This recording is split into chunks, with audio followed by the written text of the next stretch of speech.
Hello and welcome to another edition of Matner's Movie Musings, in which I'll be reviewing four new movies currently in theaters, including the delightfully dark comic book fantasy Birds of Prey and the Fantabulous Emancipation of One Harley Quinn, the highly anticipated adaptation of the hit video game Sonic the Hedgehog, a horror interpretation of the classic 1970s television show Fantasy Island, and the surprisingly romantic The Photograph. Now, our first movie is Birds of Prey and the Fantabulous Emancipation of One Harley Quinn. And for me, Birds of Prey is a delightful reminder of a less innocent time for comic book movies. These days, the market has become almost oversaturated with them. Now, don't get me wrong, I love comic book movies as much as the next guy, and I'm very pleased that they have become popular enough that we are actually finally getting some really great ones. However, I do sometimes still long for the day when they still felt like the filmmaker's dirty little secret. I'm thinking of films like The Crow, Spawn, and Blade. Now, back before movies like this were mainstream, they were more free to create their own individually warped universes without much concern for box office potential or pleasing a wide critical mass. I guess that's why I've been such a fan of current DC Universe pictures. They all share this feeling of anarchic glee, but none more than Birds of Prey, which is the best yet at capturing this spirit. It remembers when comics were shockingly dark and more than a little twisted. It remembers a time when we would sneak comic books over the pages of our textbooks, or hide them under our covers with a flashlight late at night. With its gleefully R-rated language and violence and dark provocative tone, it celebrates the notion of comic books as our dirty little secret. Not a sequel, but set after the events of 2006's Suicide Squad, Birds of Prey finds Harley Quinn, played by Margot Robbie, having just broken up with the Joker. After making her emancipation public, she quickly learns that she no longer has the protection or immunity that her lover's notoriety allowed her. Soon, everyone is after her. Especially threatening is Roman Sionis, played by Ewan McGregor, who has taken over as the reigning king of crime in Gotham. Roman has many reasons to want Harley dead, but most recent is the fact that she is in the possession of a priceless diamond. Well, more accurately, she has in her custody the young girl who possesses the diamond. Her name is Cassandra Cain, played by Ella J. Basco, and Harley inadvertently befriends the young girl and comes to see her as the key to her survival. But even Harley can't face Roman alone. Luckily, she is aided by an unlikely and unintended team-up of fellow fierce females, which include the defiant and persistent Detective Montoya, played by Rosie Perez, a slick, determined assassin known as the Huntress, played by Mary Elizabeth Winstead, and Black Canary, a fellow villainess turned heroine, played by Journey Smollett Bell. Now, everyone went so crazy over Wonder Woman as a revolutionary female superhero movie. Personally, I didn't share that sentiment. Sure, it was a good movie, and it was certainly refreshing to see a powerful woman treated so reverential and equal, if not superior, to her male counterparts. But as a superhero movie, it was pretty routine. It was like watching a female remake of Captain America, if I'm being honest. Well, Birds of Prey is the real deal. Here is a solely female-driven comic book movie that is unlike any other, regardless of gender. It celebrates femininity without forcing it. More importantly, it treats their gender as a non-issue in order to celebrate comic book storytelling. This is the first female-led action film in which you could replace the female cast with males, and it would essentially be the same movie and just as good. I mean that as a compliment. But back to the film itself. Birds of Prey is a hell of a lot of fun, aided by an especially game cast. McGregor is definitely relishing playing a villain more than any actor I can recall, hamming it up in the best sense. And it is damn good to see Rosie Perez again. She was such a fierce presence during the 90s, and it's good to see she hasn't mellowed. But of course this is Robbie's show, and she has fully embraced this character, reimagined it, and completely made it her own. I loved her in Suicide Squad, but here she is even more free to let her freak flag fly, and boy does she ever. Here's hoping DC keeps her around as the center of their cinematic universe, the Iron Man of DC, if you will. And that they keep pushing the storytelling envelope and taking their filmatic universe in the same dark and twisted direction that their comic books are known for. I really liked this movie and had a really good time. Definitely a hit, 4.5 stars. Alrighty, and we take a slight turn in content in our next film, which is the more family-friendly Sonic the Hedgehog. Now, it's really quite amazing how drastically video games have changed over the last 30 years. From Donkey Kong to Call of Duty, the quality of graphics and complexity of the storylines have really come a long way. Sadly, the same can't be said for the movies that they inspire. From Super Mario Bros. To Sonic the Hedgehog, these movies are essentially empty-headed marketing tools full of one-dimensional characters trapped in a mess of special effects. In this case, even the main character is a special effect, albeit a fairly impressive one, especially after the infamous online outrage of the initial design. Unfortunately, too much time was spent perfecting that character that no one seemed to bother to construct much of a movie for him to inhabit. The video game Sonic the Hedgehog didn't really have a storyline to translate. It was just a blue furball running really fast and trying to catch coins.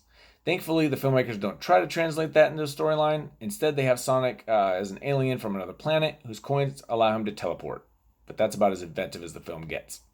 Uh, as such, the plot has Sonic having lived incognito on Earth for years, but now he suddenly finds himself being hunted by the government, led by the crazy rogue scientist Dr. Robotnik, played by Jim Carrey. In a scene of great contrivance and coincidence, Sonic befriends a human cop named Tom, played by James Marsden, who agrees to drive him to San Francisco to retrieve his coins, which will allow him to return to his home planet. At least that's the second act of the movie. Before that, too much time is spent setting up this chance meeting and developing its lame brain characters. The best parts of the film don't really arrive until the last 20 minutes or so, and by then the film is in too big of a hurry to get to its conclusion. Which, believe me, so was I. But had the film jettisoned the first 30 minutes, designed something more complex for Tom and Sonic to do along the way, and made the conflict between them and Robotnik more challenging and substantial, this could have really been a decent movie. And we see that shimmer of potential during that last 20 minutes. I especially enjoyed the film's final scene. While I didn't really care for this movie, and I'm in no hurry to see another one, that scene shows some hope for what the sequel could be. No surprise there, since this movie is essentially one long setup for said sequel. But the surprise for me is that this may be the first movie I didn't like that I'm already actually looking forward to the sequel. Still, for me, Sonic the Hedgehog is a major disappointing mess. 3 stars. And once again, we make a strong transition in our next film, which is the horrifically non-horrifying Fantasy Island. And here we are again with yet another horror movie. Fantasy Island is the 6th in as many weeks. While it may be the most polished, which is to say that it's the most expensive and has a major studio backing, but is also easily the worst and most irritating. Based on the popular campy 70s TV show of the same name, Fantasy Island is all gimmick and no story. A group of vacationers arrive on said island and are immediately treated to the physical manifestation of their innermost desires. But instead of really exploring the real dilemma and repercussions of our hopes and dreams actually coming to life, or investigating the lives of the kinds of people that would visit such an island, this film supplies a slew of character stereotypes and tired horror story cliches. Melanie Cole is a beautiful young woman who still harbors feelings of resentment and hate for her high school bully and has come to the island to exact cathartically brutal but imaginary revenge. Also along the trip are the son of a heroic fallen soldier who has always dreamed of being a soldier himself, a middle-aged woman who wonders what life would have been like if she'd gotten married and had a kid, and a couple of brothers who just want to live out the ultimate party. Now, each one of these stories plays out in a predictable, episodic fashion. It's easy to see where each one of them will wind up. And while the stories do come together in the end for the obligatory surprise twist, it's too little too late, and the twist that this film provides is at once obvious, lame, and irritating. It's one of those where you feel betrayed and used, because if the twist is to be believed, then certain characters were acting in ways they wouldn't, except only to fool us. But the film fell apart for me long before that idiotic conclusion. I would have preferred if the film had centered on one character, or maybe two, and their fantasies and the twisted circle of hell that they unleashed upon themselves. That would have allowed for not only a stronger narrative, but a chance to really develop a character that we can care about, therefore emotionally invest in. That way, the scares and horrors would actually have made an effective impact. Director Jeff Wadlow essentially repeats the same gimmick he used in Truth or Dare, a much better example of mainstream horror. I have to admit that I've never actually seen the show on which this is based, but I looked it up in reference to this review, and I now believe it actually has the potential to translate into an interesting movie. But this Fantasy Island doesn't care about its inspiration. It has simply taken the familiar title and slapped it onto just another variation on the slasher genre. I mean, take away the title and throw in Jason Voorhees, and this is essentially Friday the 13th, Part 20.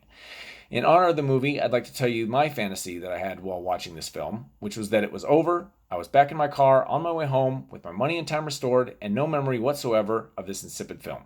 I guess some fantasies are too good to come true. Fantasy Island, as I unfortunately remember it, is a huge miss. 2 stars. And now we definitely take a drastic turn, both in quality and content, with our next film and final film, The Photograph. Now, a romantic movie that is actually romantic is almost as rare as a horror movie that is actually scary. So often in these kinds of movies, the characters act like shallow characters, behaving in ways no human being would actually behave in similar situations, or any situation for that matter. And the screenwriters place them in such ridiculously contrived situations that frustrate them and annoy us. The best of them allow their characters to simply exist. I can't remember a film that presents a more realistic and accurate depiction of the complications and frustrations of love as The Photograph. The key to the success of The Photograph and films like it are that it isn't obsessed with love to the point of painting a falsely pretty picture.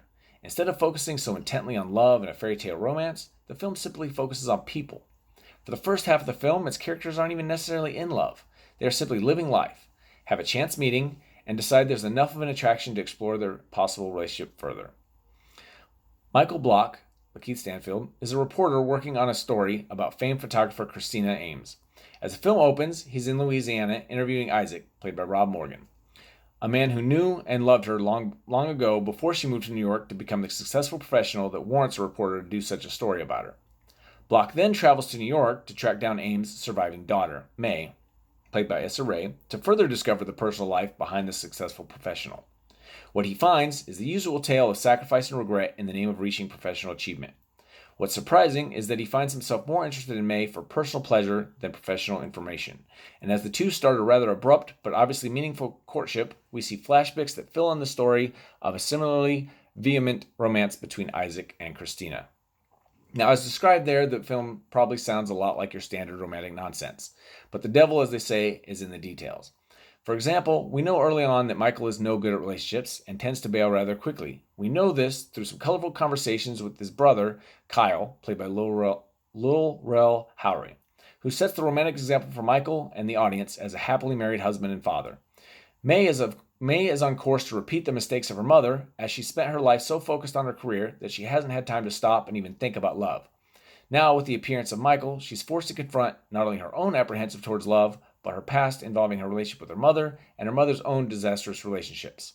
But there are no villains here. May's father, who offers May some advice about her life and her mother, is a good man and has nothing bad to say about Christina despite her flaws.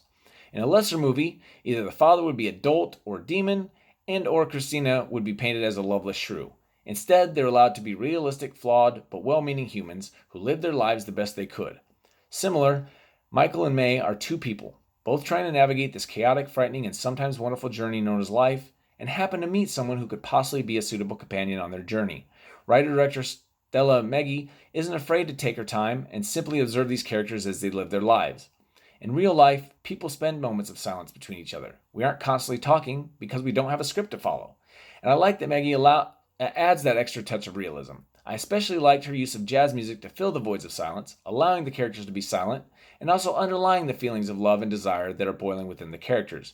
Normally, I would find the flashing back and forth between time to be contrived and distracting, but here it works to underline the never-changing struggle to navigate through life, love, and happiness.